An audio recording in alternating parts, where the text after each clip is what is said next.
ভাইদের সুযোগ সুবিধা দিচ্ছে, আরো কত কিছু সুযোগ সুবিধা তা আপনিও ব্যস্ত হবেন। আমি তারেক রহমান সাহেবকে বলতে চাই, আপনি যদি এই দেশের সমৃদ্ধি চান, বাংলাদেশ শুধু দর্শক, আমি খন্দকার মাসুদুজ্জামান, জাতীয় প্রেস ক্লাবের সামনে থেকে আজকে পহেলা বৈশাখ। আর পহেলা বৈশাখ হচ্ছে বাঙালির হাজার বছরের কৃষ্টি কালচার এবং সংস্কৃতি। এই হাজার বছরের যে আমরা সংস্কৃতি ধরে রেখেছি সেটা হলো বাঙালির ঐতিহ্য। এই বাঙালির ঐতিহ্য ধরে রাখার জন্যই আমি দেখতে পাচ্ছি একজন রিকশাওয়ালা ভাই, উনি বাংলাদেশ জাতীয়তাবাদী দল বিএনপির পতাকা লাগিয়েছেন, পাশাপাশি বাংলাদেশের জাতীয় পতাকা লাগিয়েছেন। সেই সাথে ওনার সাথে সহযোগিতা করছেন আর একজন ব্যক্তি। আপনি আমার নাম পরিচয় দিয়ে বলুন। আমি মোহাম্মদ ওবায়দুল হক বাদল, বাংলাদেশ জাতীয়তাবাদী রিক্সা ভ্যান অটো চালক দলের একজন কর্মী। আজ শুভ নববর্ষ উপলক্ষে দেশবাসীকে জানাচ্ছি শুভেচ্ছা। আমরা আমার এই যোদ্ধা ভাই রিক্সা চালক, আমি এবং আমার সাংবাদিক ভাই মিলে আমরা 12টি স্পটে যে আমরা সবাইকে শুভেচ্ছা বিনিময় জানাবো এবং পাশাপাশি সবাই কাছে আমাদের দোয়া রইল বা আমাদেরকে দোয়া করবেন জানি সারা বাংলাদেশের মানুষ যেন এই নববর্ষের জানি নতুন বছরকে যেন আমাদের ভালোভাবে কাটে, সেই জন্য দেশবাসী যেন সবার প্রতি সবাই দোয়া রাখে। শুধু দর্শক, মূলত মানুষ কিন্তু চায় কি, সে চায় তার ইতিহাস গৌরব এবং দেশ ও জাতি দেখুক, দেশ জাতি ভালোভাবে চলুক।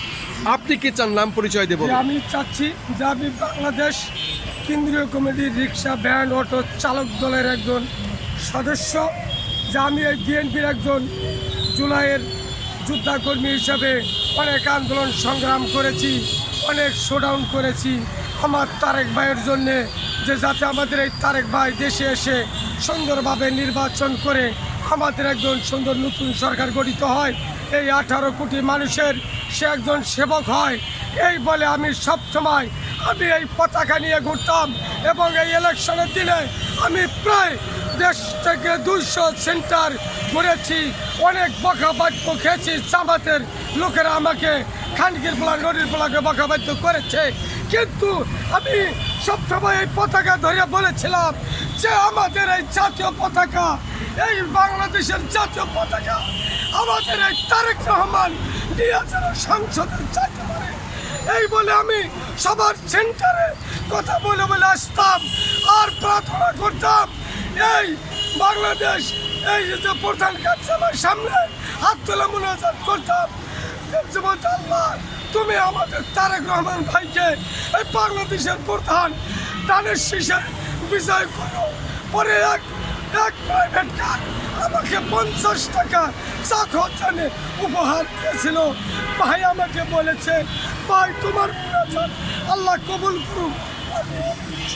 শুধু দর্শক, আমরা জাতীয় প্রেস ক্লাব থেকে প্রথম শুরু করলাম, এরপরে আজকে আমরা রাজধানী ঢাকার 12টি স্পটে যাব এবং 12টি স্পটেই আমরা ভিডিও ধারণ করব, সেটা প্রচার করব।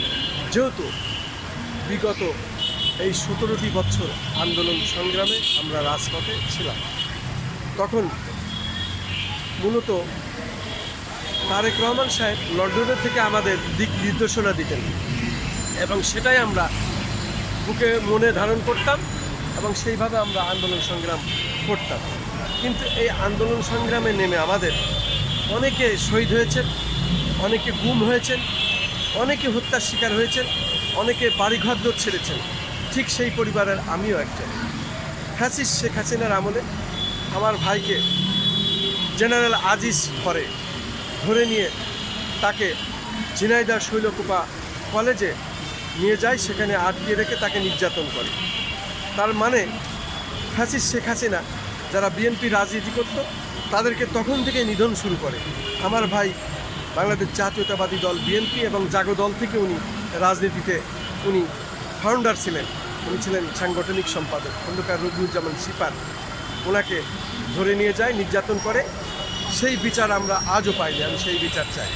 এরপরে উনি ঠিকাদারি ব্যবসা করতেন, একটি ঠিকাদারি কাজ ফেনীতে নিয়ে যান।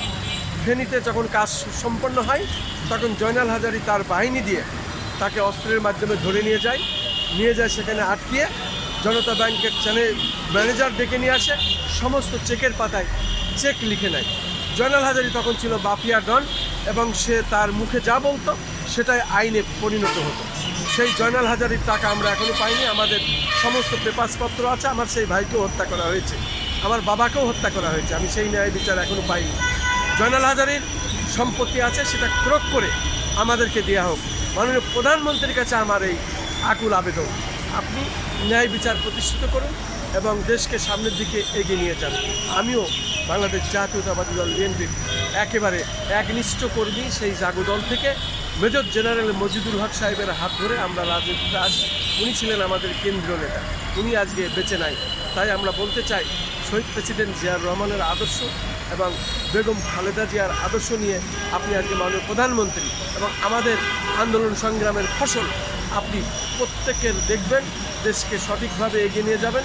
এবং আপনি বলেছেন যে আমরা আন্দোলন সংগ্রামে যারা একদম মিছিলের প্রথমে এবং লাস্টের থাকবে, শেষে থাকবে, সেও রাজনৈতিক পরিচয় পাবে।